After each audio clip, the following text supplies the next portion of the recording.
You just got a raise. Congratulations. From now on, you have an extra income. Now here is a question worth reflecting on. Do you feel this extra income after 6 months? If not, where does this extra money actually go? If you're honest, you probably upgraded to a nicer apartment or a car. Maybe more subscriptions, better restaurants, fancier holidays. All things that feel earned because you worked for them. And before you know it, you have the same amount left at the end of the month as you did before the rise. Maybe at times even less. That right there is lifestyle creep. And it is one of the most silent financial traps you can fall into. Today we are going to look at 7 practical ways to beat lifestyle creep before it beats your bank account. Stay with me because Rule 4 alone could save you thousands of dollars in impulse decisions. And if this is your first time watching, welcome and be sure to subscribe. Let's get into it. Rule number 1. Practice lifestyle lagging after every raise. The concept of lifestyle lagging is simple. Every time your income goes up, your lifestyle does not have to follow suit. In fact, it needs to remain behind.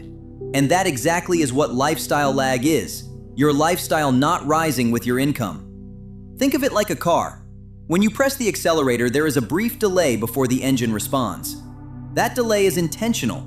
Lifestyle lagging works the same way. So, what does this look like in practice? When you get a raise, treat the raise as if it does not exist, or pretend you only received half of it. Live on the same budget as before, and route the rise or the half straight to your savings or investments account. Do not touch it. Do not look at it. Just let it work for you. The second part of lifestyle lagging is this. Keep your current housing and car for at least 6 to 12 months after any income increase. This is major because housing and transport tend to be the 2 highest fixed costs. The moment you upgrade your house or that car, you are locked into that expense every single month. Unfortunately, this is not a one-time decision. It is a recurring one. Remember, the goal is not to live poorly. The goal is to let your savings account grow faster than your lifestyle does. If you can do that consistently, you are already ahead of 90% of people. Number 2, lock in a budget that grows slower than your salary. Most people do not have a budget. They just spend until the money runs out and hope there'll be enough left for savings. That strategy doesn't work.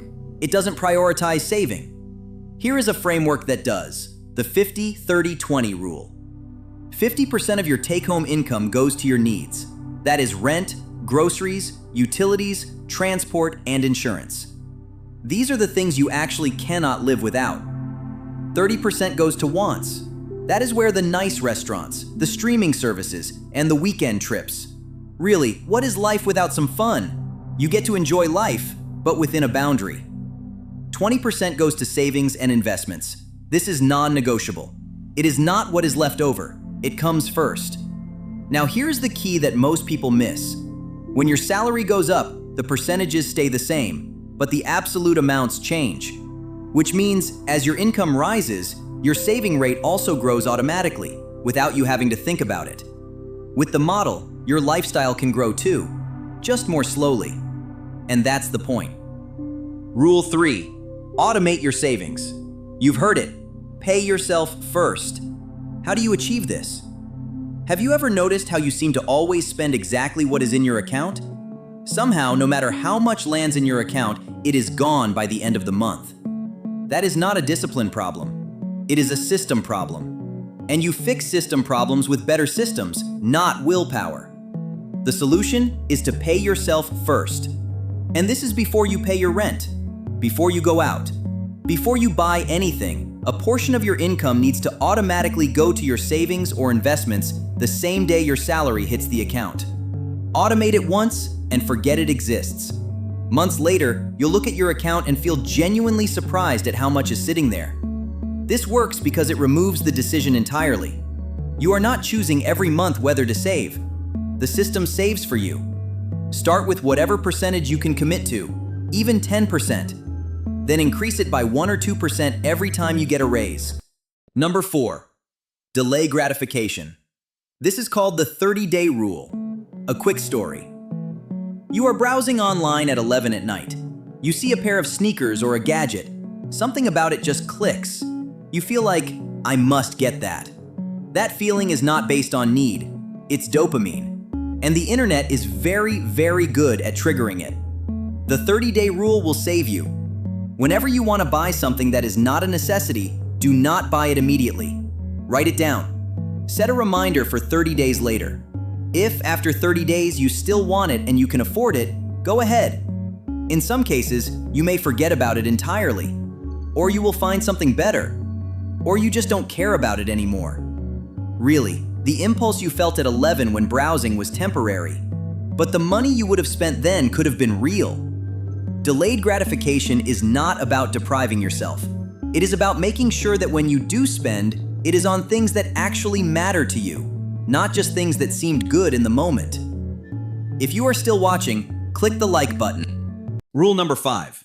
Avoid the recurring cost traps. There is a specific type of spending that will quietly drain your bank account without you ever noticing: the recurring costs. A one-time expense is easy to control. You buy it, you feel the impact, you move on. But a monthly subscription? That is a different beast. Think about every recurring charge hitting your account right now. Streaming platforms, gym memberships, some small apps here and there, cloud storage, etc. Individually, each one feels small. Together, they add up to hundreds of dollars a month, and because they are automated, they feel invisible. Lifestyle creep loves recurring costs because they are silent.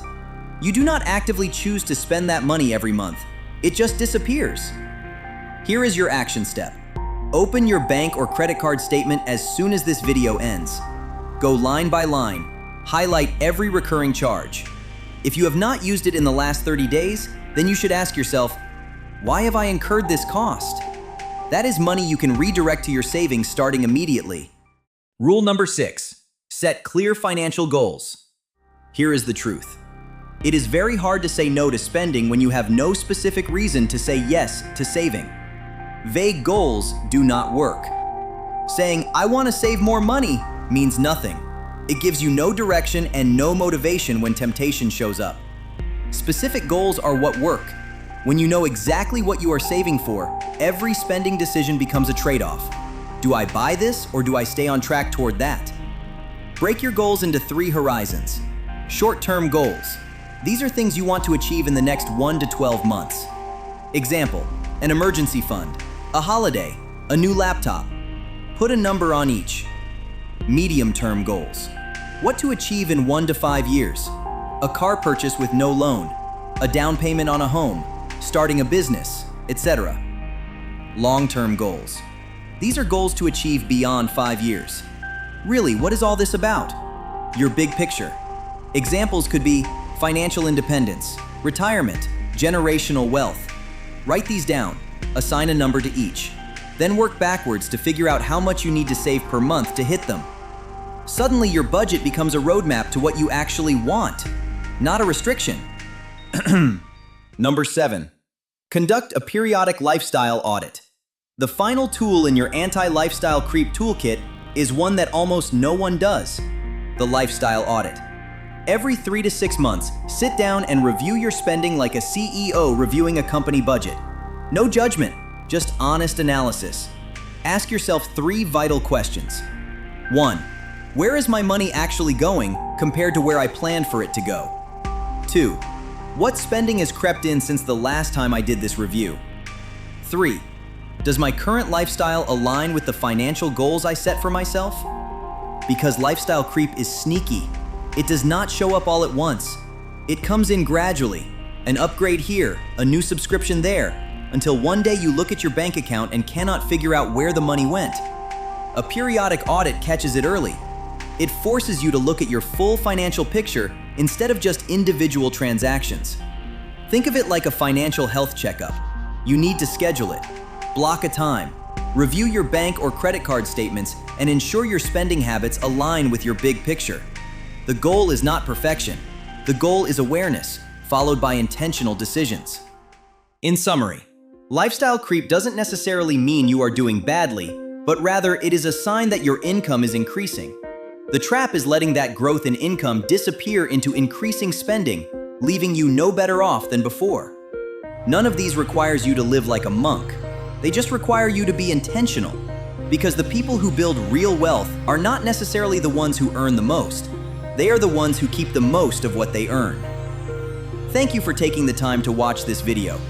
Make sure to like and subscribe so you do not miss the next one. See you in the next one.